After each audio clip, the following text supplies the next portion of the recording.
Before we hop into this video, don't forget to hit the like and subscription button. It lets me know you enjoy my content and want to see more. Also, don't forget to hit the bell beside the subscription button to turn on notifications. This helps YouTube alert you when I have posted a new video. With that out of the way, on to the video. What's up YouTube, it is your boy Kiingdom Nerd back once again with a video for you. It has been 3 months since my last upload on this channel, and honestly I've been receiving some pretty good views from a video that I generally thought was not going to do well.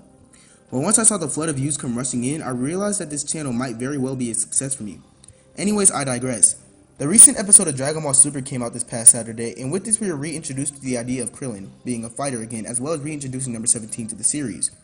I'm generally happy about both of these because not only is Krillin a great character, Android 17 is one of my favorite characters within the Dragon Ball series.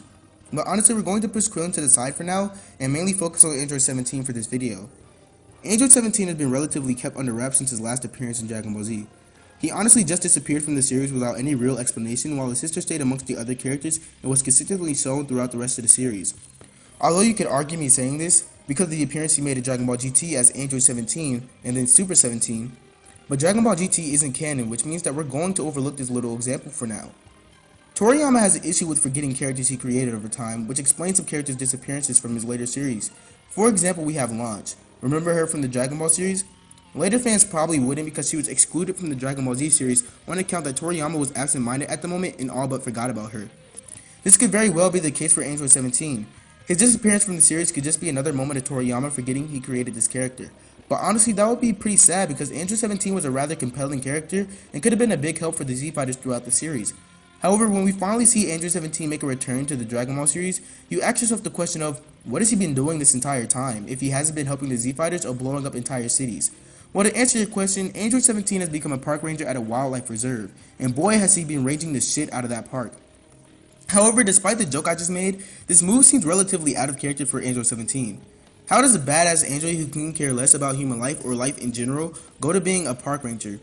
You could argue that he was probably doing it in memory of Android 16, but although this is a compelling plot point, it is still rather out of character.